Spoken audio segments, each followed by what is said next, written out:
All right, it's 11 o'clock here in Houston, Texas. Hi, everyone. One more time. Welcome to our live event, Learn to Paint Like Van Gogh. My name is Ksenia Ines, for those who haven't met me yet, if this is your first event. I'm a water media artist and art teacher, and I'm here with Diane Zimmerman, our intrepid leader in our Facebook group. That we all love and appreciate everything she's doing for this community.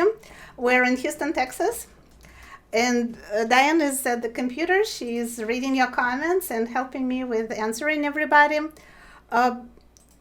If you'd like to know more about me, I share my art on Facebook and Instagram under my company's name. It's Tammy Rub Studio, and Diane will post the links in comments. My main focus in my artwork is water media. So I do on-demand water media classes. They're on my website, kseniaanis.com. And I also publish free video tutorials on YouTube. So if you search for Learn to Paint with Ksenia Anis, you will find my channel. And I have a lot of videos there on watercolor, gouache, acrylics, sketching, all kinds of different techniques and subjects. There will be some interesting things going on today. Diane prepared a very cool giveaway.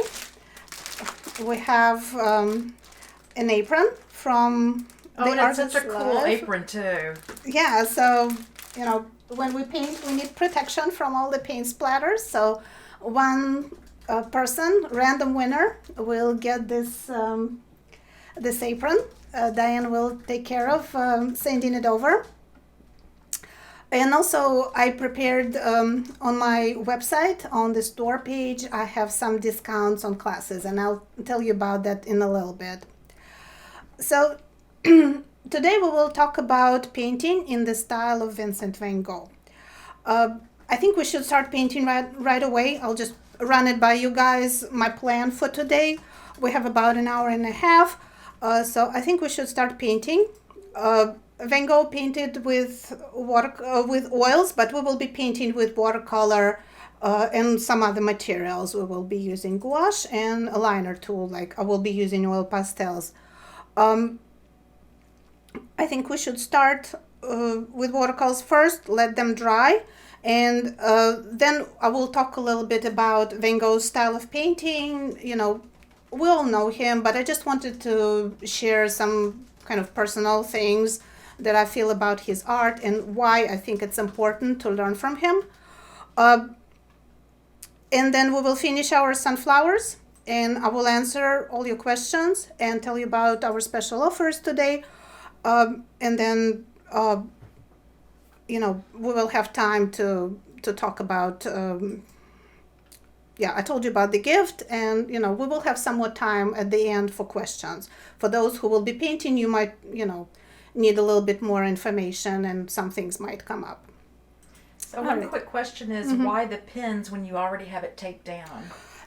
This is artist tape, and it's pretty tacky, but it's not very strong. So when I use a lot of water, the paper still buckles, and pins help to hold it in place. I sometimes even put, a few more in the middle here on the sides. So it's just to secure the paper a little bit better. And if your paper buckles, it's no big deal, right? Because when it dries, it will stretch out again. Alrighty, so hopefully everybody who is painting is all set up. You see my setup. I have my watercolors ready. I have a few brushes. We'll just need a few. And I have my paper taped and pinned. Let me open my reference photo real quick, and we will start painting. And I think you will agree with me, guys, that, if we look at Van Gogh's painting, you all have this reference photo, right? We will be painting these 3 sunflowers. I was thinking about the other sunflowers, those 15 sunflowers that are the most famous, which are in Amsterdam, but I thought, this will take too long, so I picked this little simpler one. We can work up to that one. Right. That will be our next event. That's right. So this is our reference photo. And what do we see, what do we notice first when we look at that painting is those bright saturated colors, right? So this will be one of our goals today, is to paint very bright, even though we're using watercolors and not oils. Our goal will be to paint very bright and kind of convey the joyful sunshine that we see in Van Gogh's painting. Alrighty, so let's get started.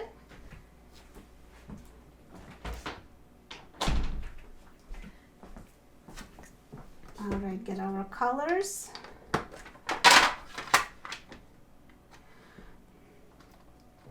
So I think one of the things that we need to remember when we paint watercolors is that if we want very saturated bright color, we need to start on dry paper. So that's what we're going to do. I am not wetting my paper. I am not spritzing it or anything. I will start painting right away on dry paper.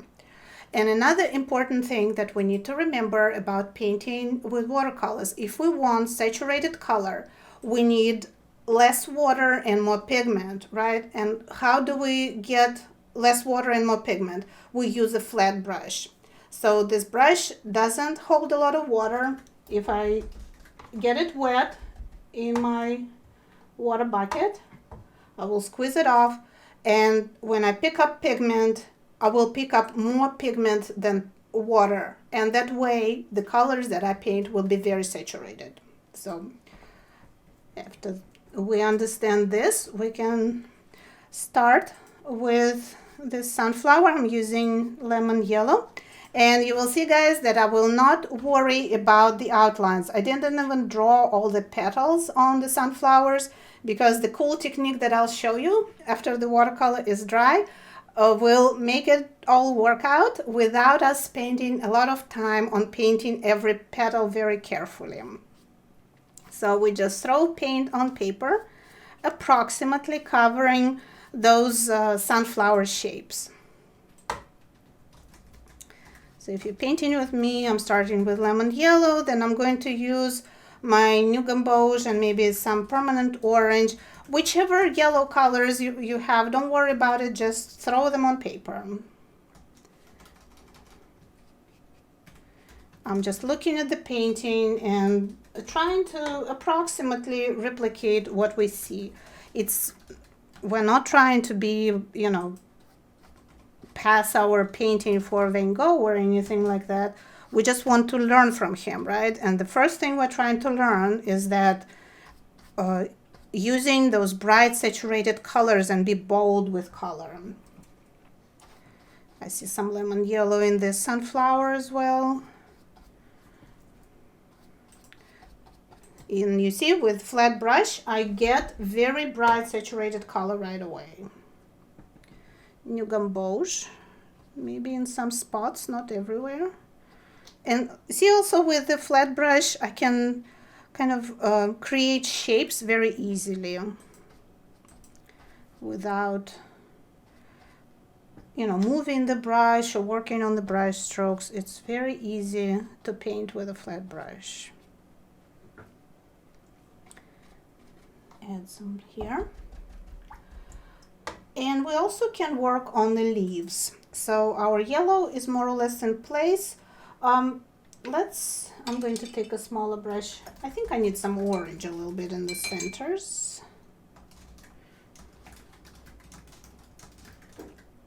If you don't have orange, you can mix in just a tiny bit of red into your yellow, right? And you will get orange color if you need it. Or if you have some orange, we can throw it in. This one, the top one, doesn't have any orange. And I think we can now switch to green. Now let's look at the greens and think about it. I see some brush strokes. Let me show you the reference photo. So you see there is like an underlying green in the leaves, and then there is some stuff painted on top of it. So I think with watercolor, we're going to paint that darker shade of green, that kind of olive green, that we see in the leaves. And then we will do some additional work with pastels to get all that texture. So don't worry about the texture right now. Let's mix some olive green. I'm going to start with, I like my, this is Sap Green by Daniel Smith. I think I'm even just going to paint with that.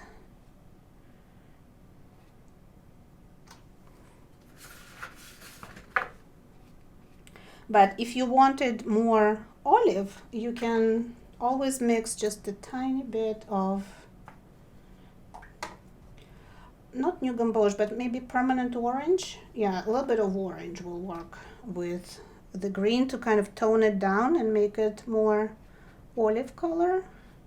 So I'm just going to cover the leaves, the shapes, right? We're working with overall general shapes. We're not worrying about details, texture, or anything like that. Where else we see olive green? I see a little bit like here. And we will fix it all later, so don't worry about precision for now. There's that big leaf. Let's paint the big leaf down here. It was a little too much orange.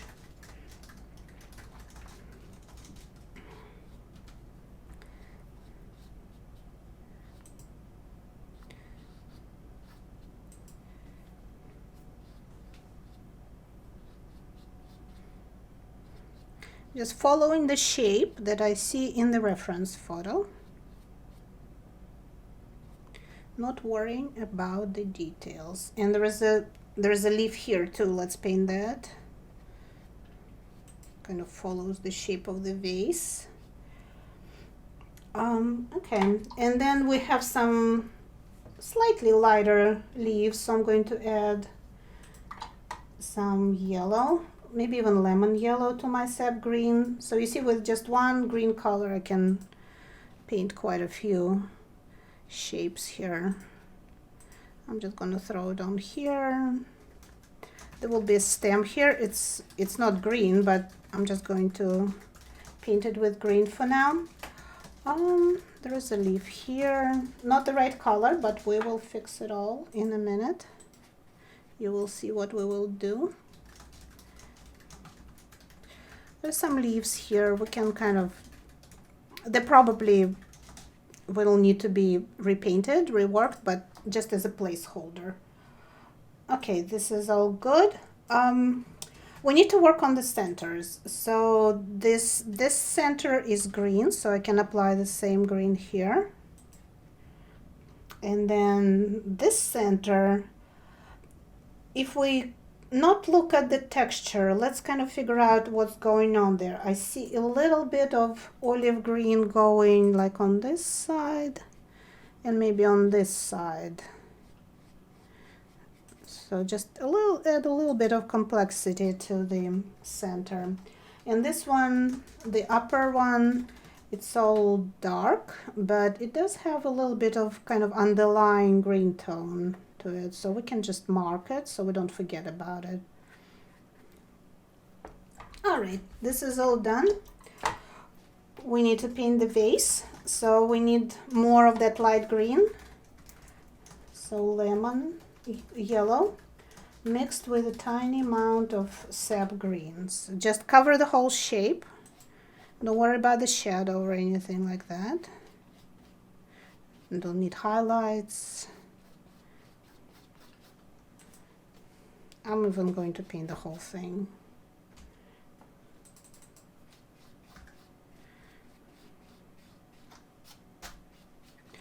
Okay, and let's look at the what's going on. I forgot this little leaf here. Also, there's a little green leaf. And let's also think about what we're going to do for the table. It's a big shape, and I want to do some background work on it. I think if we look at the table, the underlying tone is brown. I think this needs to be our watercolor wash, this color. So this color. I don't have that color on my palette. As you see, I only have kind of primary and secondary colors, but it's very easy to mix. So what I'm going to do is, if you have like sepia or something like that, sienna, burnt sienna, just do a wash with that brown, kind of warm brown color. If you don't have it, this is what we're going to do. We will take orange. This is permanent orange, and apply it. And while it's still wet, very important consideration, we're going to drop in, this is mineral violet, but basically any purple color that you have, and it's making brown. So color theory helps us out here. So this is the color I wanted. If you have it, just use it. If you don't, just mix it from orange and purple.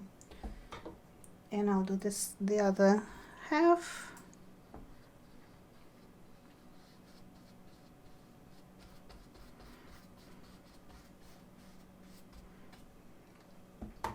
And do the same thing, just drop a little bit of purple and get the color that I need. So I'm painting around my vase, obviously, but you see I'm kind of overlapping the colors. I'm not worried about precision. We don't want anything difficult on Saturday morning. We just want to have fun. So very easy technique. Okay, guys, this is basically my watercolor kind of underpainting. Flowers started to dry and they started to lighten. We all know watercolor lightens at least 2 tones, right, when it dries. So I think I kind of looking at Van Gogh's painting, I think I want more intensity. So what I need to do is apply another layer. And since it's a little bit dry already, that should be easy for me to do. And at this stage, I'm going to switch to a small round brush. You can keep working with a flat brush, but I think it will be good to kind of start working on the petal shapes a little bit. And this is my, this is number 10 brush. For my size paper, I think that will be about the right size for the petals, because I don't want to make like 10 brush strokes to paint one petal with a tiny little brush, right? So I usually try to pick a brush that's about the size of what I want to paint. Like I said, I can continue working with a smaller flat brush, put it on the edge and paint the petals with them. So use the tools that you have, and we will do just another layer of watercolor. Again, going back to my lemon yellow, just want to increase intensity, right? So I'm trying to pick up, the brush is not wet. I dunked it into water, but I basically shook off all the water. So I'm picking up as much pigment as I can. Don't make puddles or anything like that. Just go straight from your well to paper. And that way we'll get the maximum intensity. And I can kind of, very easily start creating those petal shapes. Just a little bit. And I can go to my gouache, and you see they're kind of slightly darker towards the center. That's what Van Gogh painted, and we can do the same thing. Just a few more brush strokes here. Okay, let's look at this one. This one looks pretty good. I think I can use another layer of gouache on this one as well.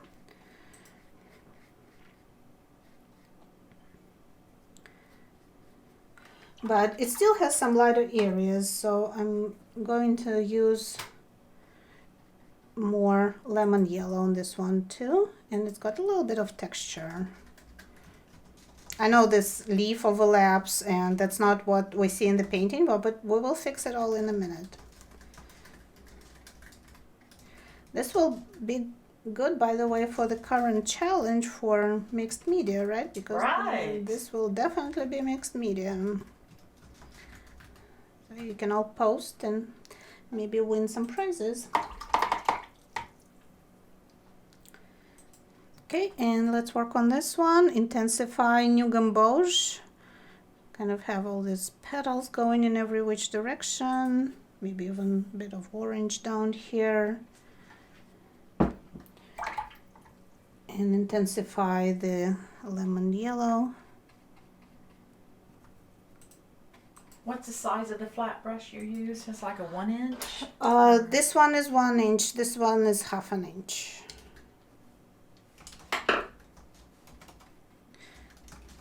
Okay, and this is basically all we need to do. I want to intensify the color on that vase.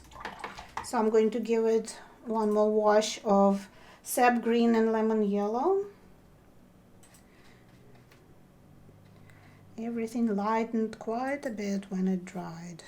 If you want to go over the leaves one more time, that will be fine too, but not strictly necessary. Okay, so this is the vase. We have the leaves in place. I think we're good with watercolor. So, with the paper being only 50% cotton, does it make the paint dry faster? Does it soak in faster? Or, yeah, thinner papers usually dry a little bit faster, but since we're working with mixed media, it's not gonna matter really. It looks really pretty already. Right. Like I said, it's going to be a fairly fast process. So, okay. So this is all watercolor work I'm going to do. And you see I have some blossoms here. This is easy to fix. We need more color. Don't try to fix blossoms with water because it's not going to work. So I'm going to mix a little bit of my brown and just give it another wash of color, not without bringing a lot of water in. And it will be good also to intensify this color as well. Okay, Kristen asked, why are you working with paper that isn't all cotton? For mixed media and for gouache, watercolor is kind of just an underpainting, so the quality of the texture of watercolor is not as important. 50% cotton paper works fine. If I paint watercolor only, I want 100% cotton, but for mixed media techniques, this is fine. And it's just, big cost savings because this costs just fraction of the price of 100% cotton paper. And especially the Hippie Crafter, I tested some of their products and they have very reasonable prices. So I think this paper is available on Amazon. And it's a lot cheaper than buying Arches or something like that. And especially for this quick kind of studies. This is more for us to learn, so I want to use economical materials. Okay. We need to let this dry. And I'm going to set it aside, and I wanted to talk to you guys about Van Gogh while we letting this dry a little bit. I have some, if you have kind of some running color like I do, just use a clean paper towel and pick it up. I don't want puddles. So, okay, I think this looks good. Alrighty, let's talk about Van Gogh for a few minutes. I don't know about you guys, but I figure if you're here, it's one of your favorite artists, and I'm sure you know a lot about him already. I just wanted to share some things that I consider important for us as artists, not just as art lovers. You all know that he was a Dutch painter who worked in the 19th century. He's considered one of the most important Dutch painters, probably just after Rembrandt, or maybe, some people like him better than Rembrandt. His art career wasn't very long. He only painted for 10 years. He unfortunately died when he was only 37 years old, but he created a huge body of work, and he painted over 2,000 pieces of art. He had sketches, and he had big paintings, and towards the end of his life, he would create like one painting a day, so he was very productive. And a few things we can notice when we look at his artwork. Uh, First of all, I remember I went to Amsterdam to his museum several years ago, and I didn't realize it, and it was kind of a discovery for me. I looked at, they have his early work displayed there, and let me show you. I'm sure you're familiar with this painting. So this is his potato eaters, right? Oh, You can't yeah. even see it very well on the camera. So he started in that traditional Dutch manner of academic kind of Dutch painting, very dark colors, subdued, and when I walked into the museum, the paintings there are shown in chronological order, and I was like, did I walk into the wrong museum? Is this Van Gogh? It was almost like a shock to me. So this is how he started. But then he made the Impressionists, and his whole perception just completely changed. So that's what he painted later in his life. So, and that's what we know Van Gogh for, is the bright colors. His color palette didn't have any like earth tones or any neutral colors, no black. Obviously, Impressionists told him no black, we don't do that. He did have Van Dyke brown that he used to mix with blue to create darker tones, but that's about it. He used yellow. It was basically split primary palette. He had a few yellows, he had some reds, he had some blues, had a couple of greens there, of course white, had two whites. So that bright saturated color is what we love about Van Gogh, what we know him for. And it doesn't have to be like really gaudy bright colors, but they're really clean and pure. And I think that's very important for us. That's why it's important for us to study him, because if we struggle with kind of muted colors, we get mud in the paintings. I think instead of just struggling on our own, it's much easier to study a master painter and learn how he did it. And the best way to learn is to copy his paintings. And then we can apply the same color palette to our own art. Even if you don't copy, I don't want you to copy him, obviously. And that's not what I would do. But already in our brain, we will understand how to use those bright saturated colors. That's why this is one of his early paintings. I don't know if you can even see it on camera. So he was very dark and subdued, and then he became bright and colorful. Okay, so that was one of the things I wanted to point out. And another thing that he discovered for himself and that we know him and love him for is, of course, the texture, right? We all know his Starry Night. It's one of the most famous paintings in the world, probably. And why he decided to do this, you wouldn't think that you can paint the sky this way, but it does look like the night sky, and we can see that the wind was probably blowing and the stars it was clear sky, the stars were shining. So that's another thing we can learn from him, is how to approach, how to create movement and visual interest in our paintings, right? So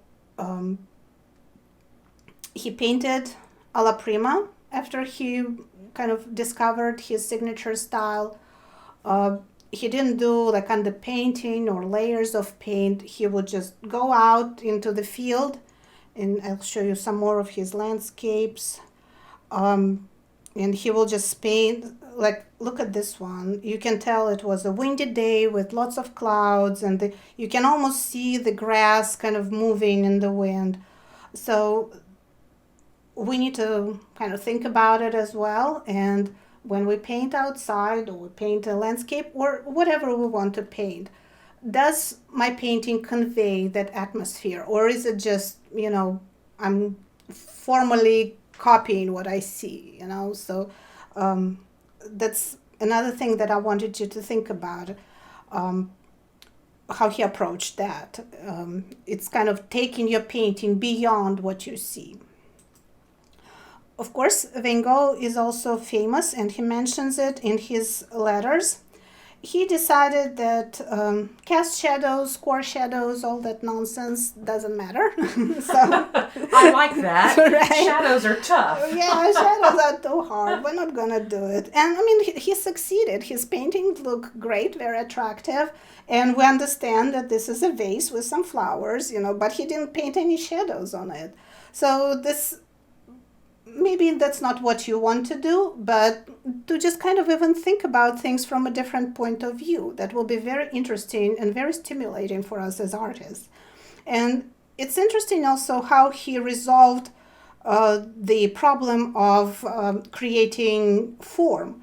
He went and did outlines. So in his paintings, you will see that he kind of surrounds all the shapes with a slightly different color outline.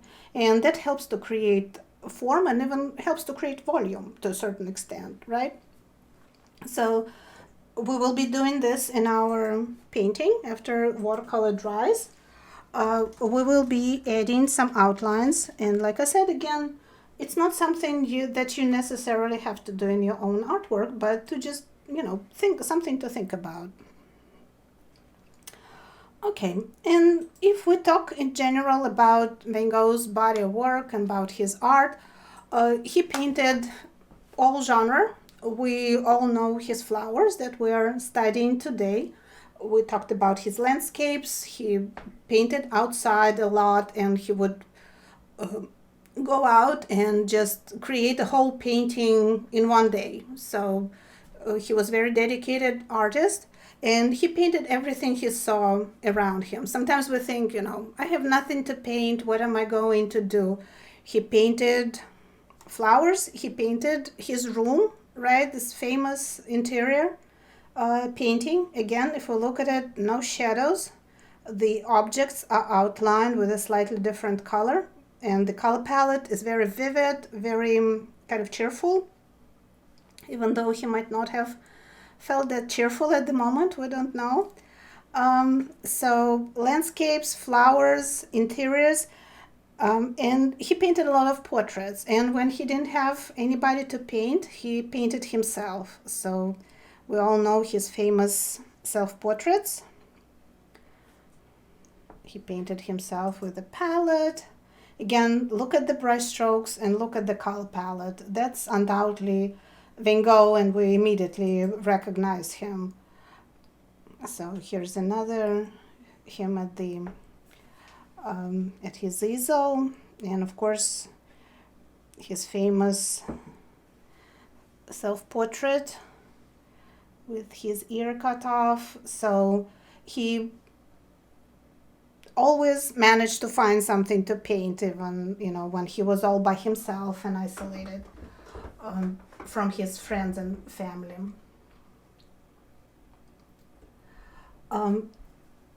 So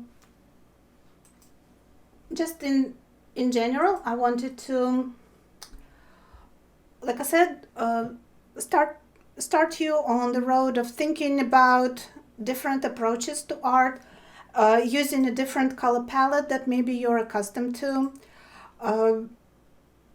trying different materials. We will be doing mixed media today, so maybe that's something that you need to try. We don't have to be stuck with watercolor, even though we're a watercolor group, but other materials are available to us and they might be helpful. And also, just in general, Van Gogh's approach, he got some formal training in art, but he was basically self-taught artist. And in just 10 years, he went from not really knowing how to paint or how to use color to creating masterpieces that we still admire today. So I think the takeaway from this would be everybody can learn if you're dedicated, if you're willing to do it. And Van Gogh never sold a painting in his life, right? His brother supported him, and now his paintings are sold for, millions and millions of dollars. So he didn't care that nobody understands his art. He just did his thing. So I think it's very important for us to understand that as well, and not expect, recognition. So decide for ourselves what's more important. I want to create the things I want to create, or I want to please my public and paint something that will sell.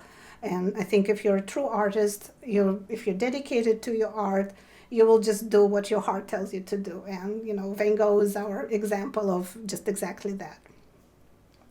All right, so this was my kind of spiel about Van Gogh, because I wanted to share some things that I admire about him. And I think we can now move on with our painting. At least mine is, I see that it's,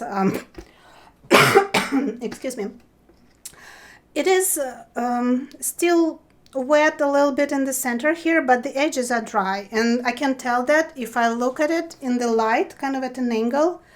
If you see shine, it means the paint is still wet. It's not a good idea to touch watercolor, right? Because we can lift it with a finger. But if there is no shine, it means it's probably more or less dry. And I can touch it where there is no shine. It still feels a little cool, which means the paper fibers are still saturated underneath watercolor. But this will be fine for our purposes. We can continue painting. And our next step will be to paint the background. And the way Van Gogh painted his backgrounds was by using negative painting. And you would think, we talk about negative painting in watercolor a lot, but it's used in other mediums as well. Van Gogh painted with oils, and he still used negative painting. And in oils, negative painting is just as important as in watercolor, because this is what creates, this is what allows us to verify all the shapes, all the edges, and give them some precision. It would be very hard to paint, it's hard to paint those petals with watercolor correctly the first time, and it's also hard with oils. And we use that background to define the shapes. So that's what we're going to do right now. I am going to squeeze out some of my, like I said, I'm using artist gouache. So this is white. You don't need a whole set of paints. You just need white. And use whichever opaque white you have. I'm going to squeeze some out, and we'll need kind of fair amount of it. And we are going, so the background is kind of turquoise color, right? But I don't have it in gouache, and I don't need it, because artist and designer gouache can be tinted with watercolor. It can be mixed with watercolor. So that's what I'm going to do. I'm just going to get, let's see, I'm going to use my turquoise, but if you don't have it, mix a little bit of the same sap green and maybe cobalt blue or something like that. Just add a little bit of blue to your green to get that turquoise color that you see in the painting. But be careful, don't do a lot of color at once. You need to tint it gradually to get it to the point that you see in the photo. So, and I'm going to, I always get too little color. It's a good idea to put it kind of on the side and then mix it in, because you don't want to poke your gouache brush into watercolor, right? Because I learned that the hard way. right. Yeah. Well, you can wash it off later. But, yeah. And you can even squeeze a little bit of watercolor on the side if you have the tube, and add it that way. I'm going to add some blue as well, I think. So we're going to mix the color for the background, and we need quite a bit of it. We can always add some later. Okay. So don't use too much water. It needs to be just a tiny bit of water to get the gouache mixing. And you don't want it runny, right? You need coverage. And it looks a little bit lighter. You can see it on the screen, yeah. It looks lighter, but opaque mediums like gouache, they darken very slightly after they dry. So this is going to be a little bit darker when I paint it. And now we're going to do negative painting. So how do we do that? We're going to define the shapes that we see in the painting. So this is now the time when we're going to go around and find all those petals that we see in the original. And I know it can be a little bit kind of confusing at first because you're not painting the subject, you're painting what's around the subject. So just kind of adjust your thinking. And it's also, you know, I'm going to squeeze some watercolor actually on my palette. It's also good, you see it's good not to mix it completely also. That's why I wanted some watercolor. You see how Van Gogh's background is very textured. So I think if we did this, this will be more like what we see in the reference. So we're just going to go around and verify. With it being opaque, you can kind of clean up. Right, that's how Yeah. you're cleaning up everything that you did Your edges. before. And that's what he did too, because you can, if you look closely at that painting, that's what he did. He kind of went around and he cleaned up everything. And in his other paintings, like Iris, you can even see canvas where he didn't quite get it. He didn't quite cover the canvas. You've got a really good video for the Iris on YouTube. Oh, that was for Impressionist. But That's gouache too. That was such a fun one to do. Yeah, we'll talk about Impressionists in a minute because they're very important for understanding Van Gogh too. Okay, do you guys understand this technique? Are you all following? Let me know in comments there if everybody's doing okay with this. I know it's a lot of information that I'm throwing at you. So we're just going around with a kind of small number 10 round brush, and we are finding all the petal shapes and the leaves and the vase. So this side is done. Let's move over here. It helps if you squint when you look at the reference photo too. That way you see the shapes a little better.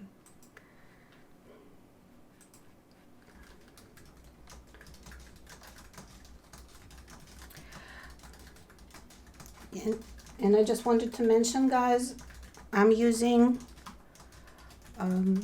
Artist Gouache, which is water soluble, and you can re-wet it with water, right? So what does it mean? After it dries, I can go in and add some water, and it will, I can lift it, I can move it. If you are using acrylic gouache or acrylic gouache, if it says on the tube acrylic, the brands are Holbein, Liquitex. This is basically acrylic paint, right? And you know how acrylics work. Once you put them down and they dry, you can clean them up with water, but once they dry, that's it. So if you're using something other than artist or designer gouache, remember that you need to, I would even use a separate brush, maybe an older brush that you have, and definitely go and wash your brush right away, because if that acrylic paint dries on the brush, it's going to be very hard to get it off. And so acrylic is just plastic. Yeah, it's just plastic. Yeah, it is. So once it dries, it forms a film and it's going to stay there. And I mean, there's nothing wrong with using that gouache. You just need to be aware how that material works. And I think and you can still tint it with watercolor, but just working with it will be a little bit different. Okay, so I have the whole background covered. I see in Van Gogh's, he has that, I'm going to poke my palette with my dirty brush. Has a little bit of more like sap green in some areas, so I want to add that texture as well. You see that it's very easy for me. I'm just using a damp brush with a little more color, and I'm just mixing it into what I already painted. So very easy to get all this done the way it needs to be. Where else? I suspect that he just added some white to his palette, and whatever color he had there, he kind of picked it up and rubbed it on the background. Okay. Flat brush works for this very well. It will be hard to do the outlines, but for just overall background, it will be great. How are we doing on time, Diana? Are we good? We're doing good. Okay. Alrighty, that's our background. So this is all we need to paint with the background. Our next step will be adding the details, adding the texture. I'm going to give that just a second. Gouache dries very quickly, so this will be dry in just a minute, but we will work on that line work. This painting in particular doesn't have those outlines, but as you see, it has a lot of texture, right? So there are those kind of brush strokes on the leaves, lighter brush strokes. There is the texture on the sunflowers. These leaves are very textured, ton of texture right here down on the table. So we're going to do this all with a line tool. And I did some experimenting before this class. And I think I liked oil pastels best. They're easy to work with. These Pentel ones I have, they were like $3.50 or something for 25 colors. So I thought it was a good price. They're soft, they have quite a few colors, and the colors are very saturated. So I think these were my favorite. But I think dry pastels will work fine. The only thing with dry pastels, as you know, they smudge, right? So you will need to put something over your painting. You will need to spray it with fixative or just put some tissue paper on top if you want to store it. So soft pastels will work. I also tried watercolor brush pens. So you all know this material, right? It's basically a marker. Oops. But it's got a brush tip. And they're also very easy to work with, and I'll even show you an example. So I painted these other sunflowers that Van Gogh has. He, as you know, had a whole bunch of them. So I tried to work on this painting, paint a replica, and this is watercolor gouache on the background, and watercolor brush pens. I think it looks good. The results are a little different because those brush pens go on very smoothly. I couldn't get quite the texture that I was able to get with pastels. So that's kind of tricky thing about mixed media that we need to consider.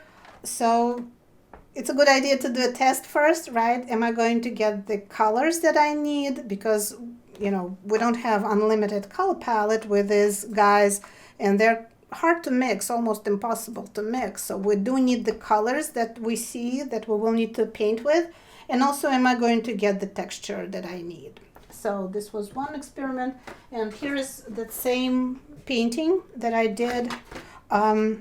Yeah, these are oil pastels, so they don't transfer, but you see how much more texture I'm getting on this one. So this was an interesting experiment for me, and hopefully that will help you to choose the medium that you want to work with. Alrighty, let's get our pastels. I'm going to use my watercolors. Get our pastels ready. How you all doing? Are you keeping up with the demonstration, guys? Let me know in comments. Then are we doing okay on the? I think we're doing okay. Alrighty. All right, so let's work on the outlines a little bit better. So have you ever tried watercolor crayons? Yes, yeah, this will work too. I would, you know, they're meant to be activated with water later, but I would just use them as crayons, you know, just draw on top of your watercolor and, you know, they will give you nice texture because when they dry, they go on really textured. And they're usually pretty soft. Okay, let's see. What colors are we going to need? I see some of that warm brown. I have my dark blue. I see a lot of orange. I will probably need some lighter yellow. I like to kind of hold my crayons in the other hand. I'm a right-handed, so I'm going to just have them ready, you know, to get going. And we can start anywhere. We can start with dark blue, that I see a lot of it in the painting. We can, everything looks kind of light and mid-toned, right? So adding the darks will bring it to life. So let's start with darks. And we'll just do that texturing that we see in the painting. And again, I can verify the shapes.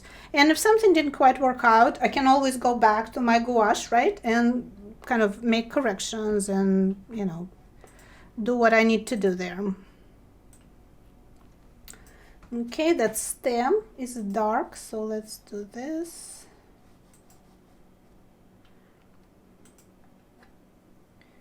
And I can even use some green, right? If I need to go back in and like this leaf kind of got lost when I was painting the background, I can bring it back very easily. Maybe add even a few more leaves here. And there is a darker leaf here. So this will be my stem. And there is darker area here.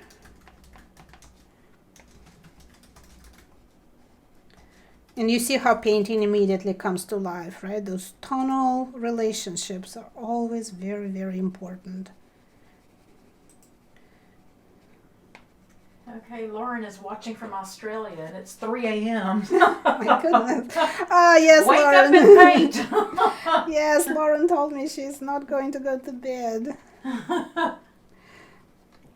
That's dedication, guys. I know it is. I couldn't paint at 3 a.m. There is a darker outline around the vase. So let's do that. That's how Van Gogh created that shape, right?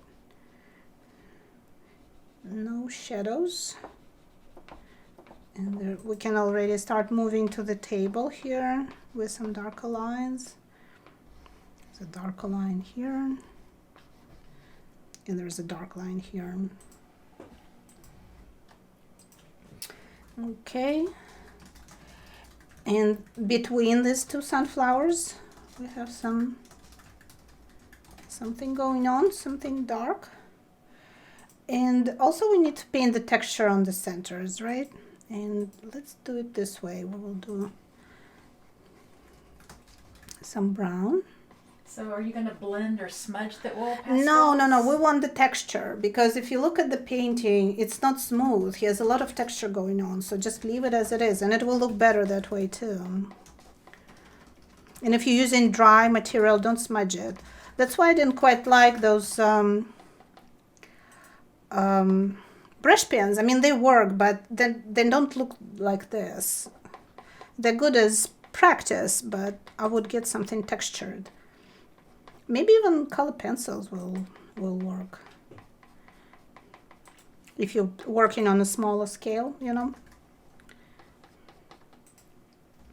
And okay, so after this is done, we can add those darker marks.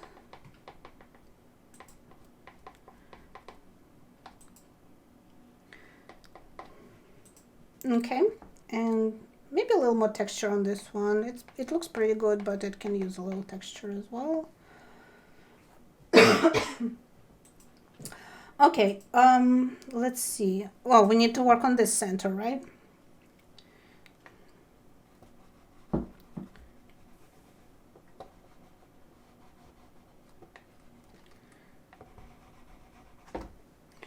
Oops. And we have darker marks there around that center.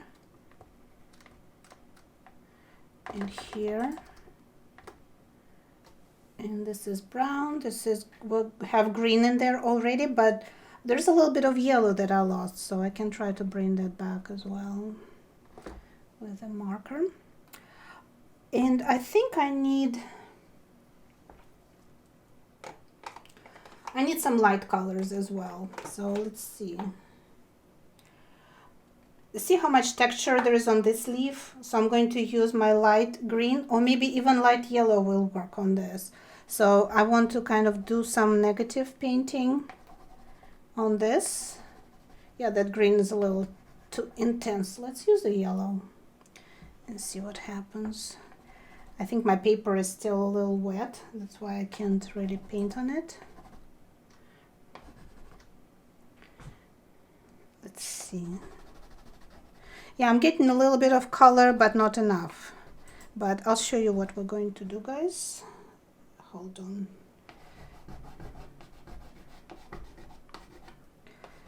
A little more texture here. So if your paper is still a little damp, you might want to try dry pastels. They might work better. But what I'm going to do is just go back to my gouache. Let me bring this back. We also need to paint highlights, right? You see very strong highlight right here, and this base is a little bit lighter. So might be a good idea to go back to gouache and do it with gouache. Or if you have dry pastels and they work on your slightly damp paper, my oil pastels, I can try this. Yeah, see, they're a little too transparent, so I need a little more brightness. I think for me, gouache will work better. So you have options here, whichever material you want to use. I'm going to squeeze some more gouache. I am going to do the highlights. And very important, guys, if you work with a white gouache, don't use dirty water, because you're going to bring all these pigments into your paint and it's not going to be white anymore, right? So you need to have a container of clean water. And maybe run and change it real quick if yours is... Mine is fine. Yeah, thank you, Diane. Yeah, I think this is good for now. So let's do the highlights first. Very in pastel, like Van Gogh painted. A few here. The bottom is not exactly white, so I'm going to pick up some of that leftover paint that I have from the background. So we can do this.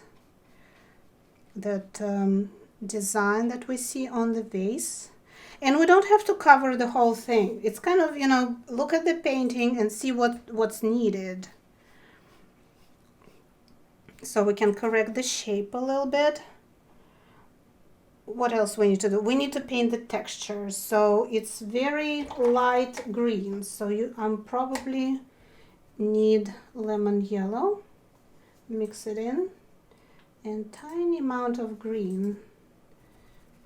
I'll have to go and wash my colors afterwards. I don't want to... actually, I can add some texture even here. This will be good.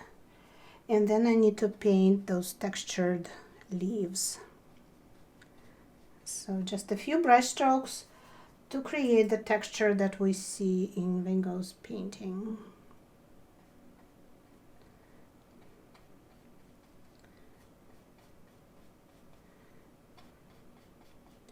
And I wish I could claim this technique as my invention, but it's actually been known for centuries. I did a class on this technique on using gouache in combination with watercolor, because that's how all those old masters like Sargent and Turner and Winslow Homer painted, they painted outdoors, right? They didn't have time to wait for watercolor to dry. So they used opaque white with their watercolors, and very successfully, of course. You know, we love their paintings. So I thought I wanted to try that technique as well, and I just absolutely love it because it's so versatile and it's so much easier than just using pure watercolor. So I use it for a lot of subject. Doesn't have to be flowers. I use it for all different subject matter, and I have a class about it that I'll tell you in a second, where I explain that technique in more detail. Okay, so these are all our leaves. Let's do this one also.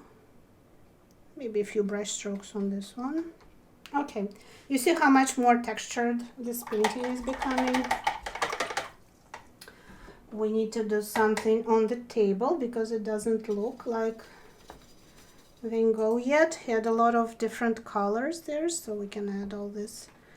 And you understand, guys, right? I'm doing this with toned gouache, but you can also do it with your line tool. If you're using dry pastels, this will all be fine. This will work just perfectly. Okay, and I think we also need yellow.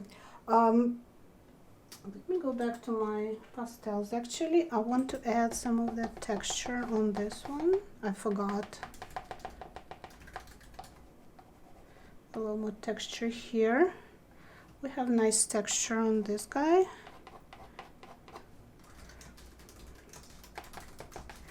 But I feel like I need to correct the outline a little more. So let me show you how I'm going to do that.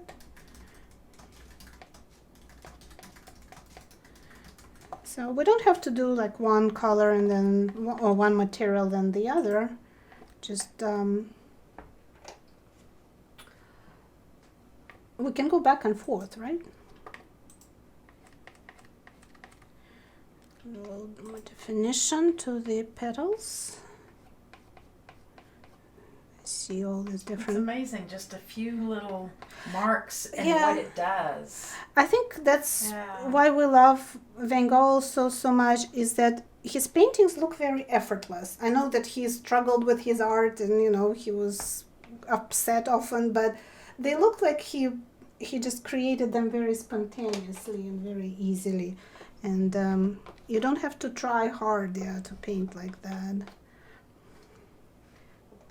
And that's an important lesson for us again, right? That painting needs to live and, you know, breathe. We don't need to torture it to death and try too hard. Even a few brush strokes will be good. Might be enough, you know, to create the painting. Okay, I'm going to get some of my new gouache, quite a bit actually, of that pigment, and I'm going to mix it with my white gouache. I don't want a light color. I need some intensity because I'm going to correct the petals a little bit. More pigment here. Again, don't go overboard with it, but just a few brush strokes. Just the tips.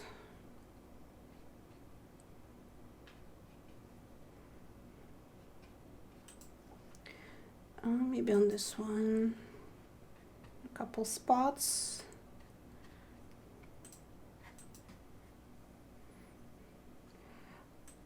And let's verify the outline on this guy.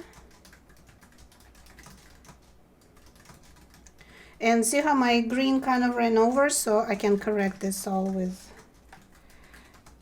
white gouache in combination with watercolor. So instead of buying a bunch of different colors, we can already use what we have.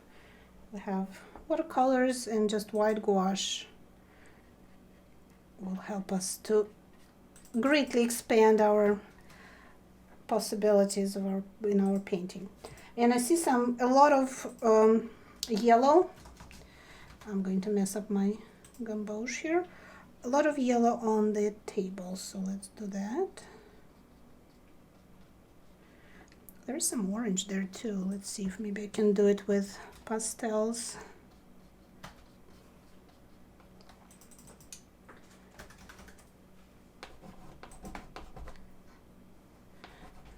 Yep. So just throw in different colors on the table.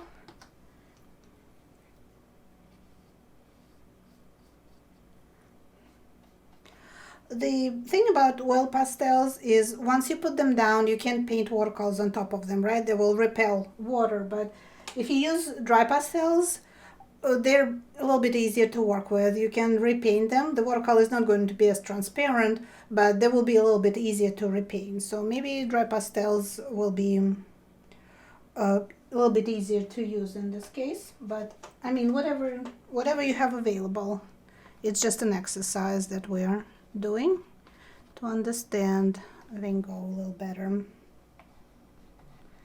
Okay. I see a few blue spots here.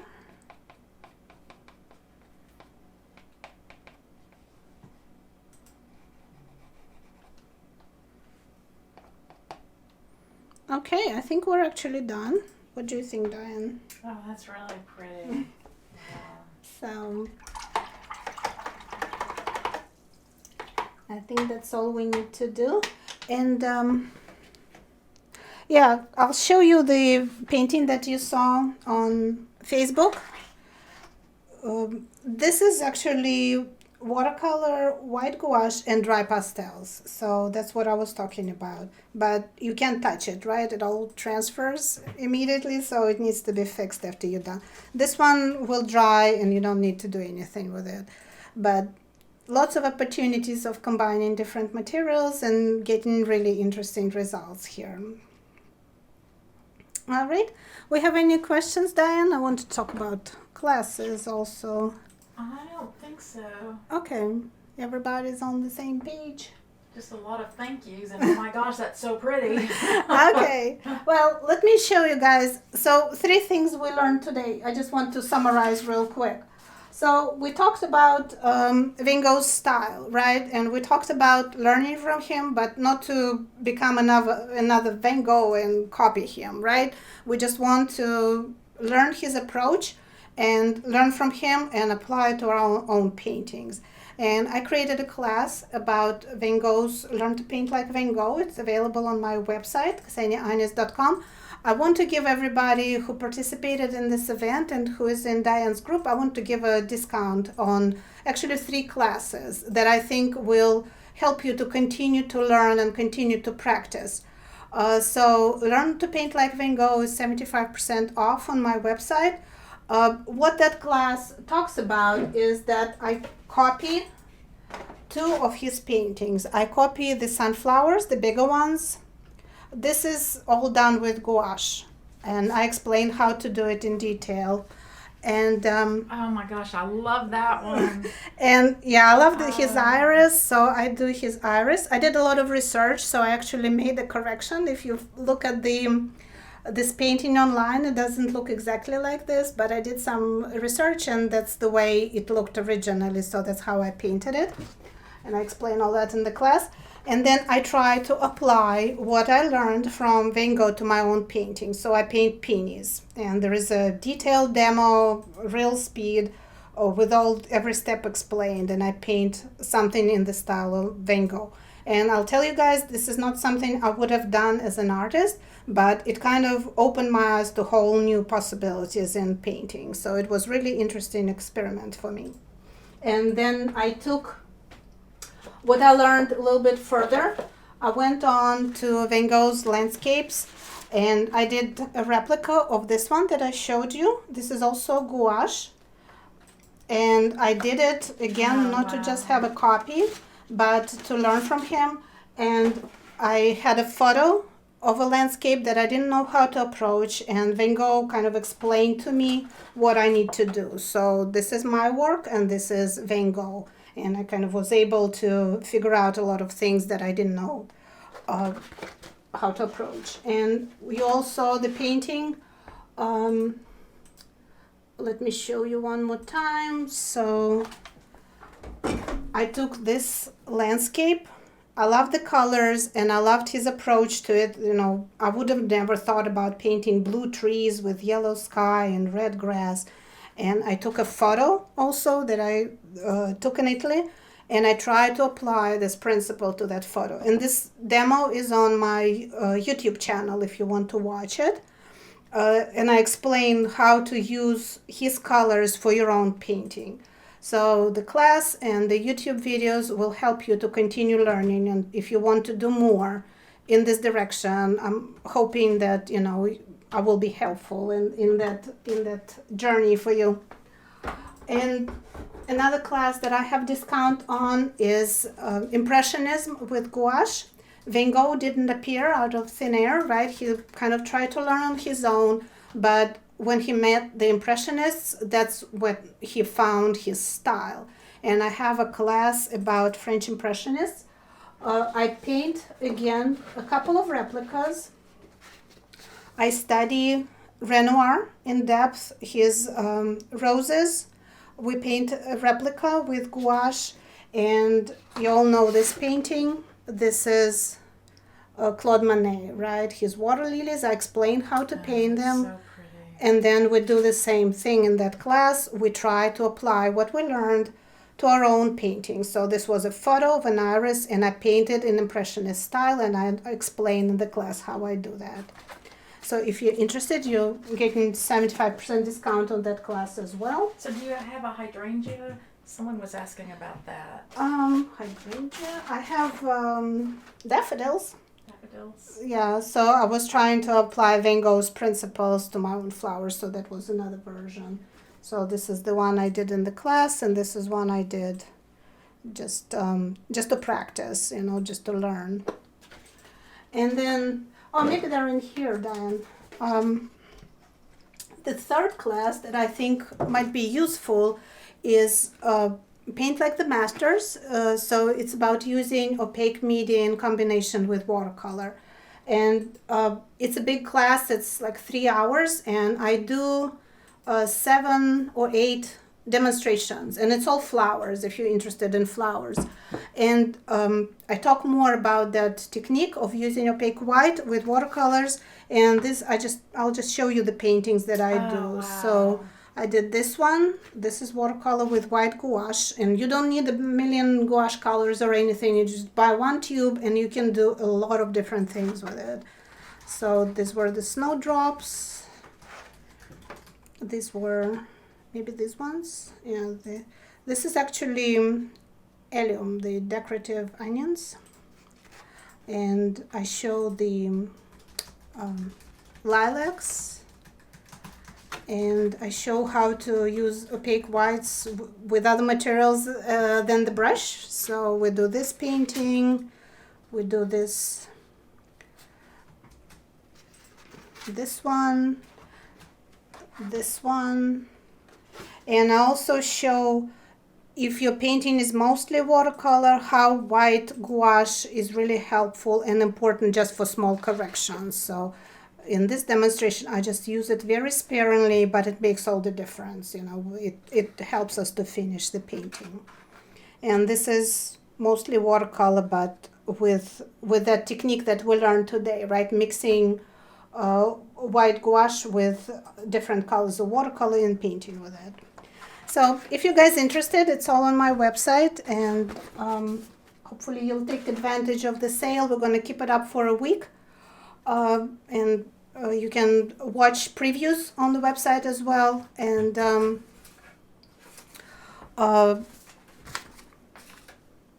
decide, you know, if that class is for you. They're kind of intermediate level, I would say. Maybe not. They do require a little bit of knowledge of watercolor, but all the demos are step by step and everything is explained. Alrighty, so we have a giveaway today. And Diane is telling me that computer already picked the winner, who is going to get this apron from Artist's Life. And the winner is Teresa Barnes. So, Woohoo! congratulations, and Diane will be sending you a little package with the apron. You look very cool and very artistic when you paint. All right, how are we doing with questions, Diane? I think we're... Just a lot of thank yous. Okay, so I'm going to put up these two paintings side by side. I actually can take this one off. I'll show you guys the ever dreaded process of taking the tape off, right?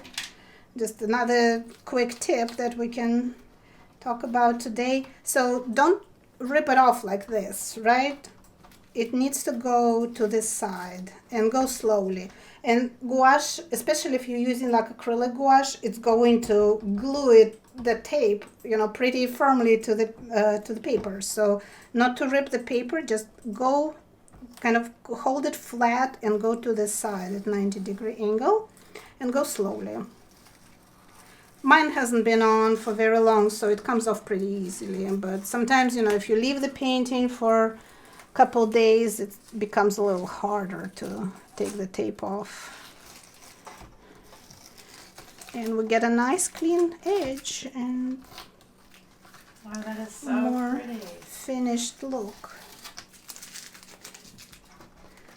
Okay, and I'll put them side by side so you guys can compare. I'm going to go wash my colors and my brushes, and after we're done here, so you can compare the results. Different materials, but very similar approach, and kind of mixed media approach. So if you painted today, you can post in the group and tag it. What are we tagging? Mixed media? Okay, someone asked if they purchased the class, do they have to complete them within a week? Oh, no. It's just the sale. The 75% sale on 3 classes is going on for a week. But when you buy the class, it's on my website. You get lifetime access. So it never expires. You can watch it at your own pace and, watch all the videos. There's actually a speed adjustment in the playback. So if the video is going too fast for you, you can play it at half speed and watch it. And I also have a community on the website where you can post your paintings. I will get notification and I can look at it, give you some feedback or answer your questions. So even though you're watching the class on your own, you always have access to me. And additional demonstrations are on my YouTube channel as well. So I try to make, a few more demonstrations and post them on the YouTube so people have more information about certain subject. All right. I guess that's it, I think that's it. Everyone has really enjoyed it. And if you do this painting, make sure you post it in the group and tag Ksenia, and you can tag this week's challenge because it's Mixed Media Week. Right. So don't forget to put the tag. So I will see it and Diane will see it, and you will be enrolled in the drawing of the prize for this week. So, and Teresa, Diane will be in touch with the apron. All right. Thank you so much, guys. It was a lot of fun. I hope you had a good Saturday morning or evening or night for those who stayed up to watch this demonstration. And I'm looking forward to seeing all your paintings, all your sunflowers, and maybe some other flowers that you decide to paint in Van Gogh style. So thank you all so much. And we'll see you next time. We'll announce next live Facebook pretty soon, I think. Right, Diane? That's right. All righty. Thanks, everybody. Okay. Have a great day. Bye-bye.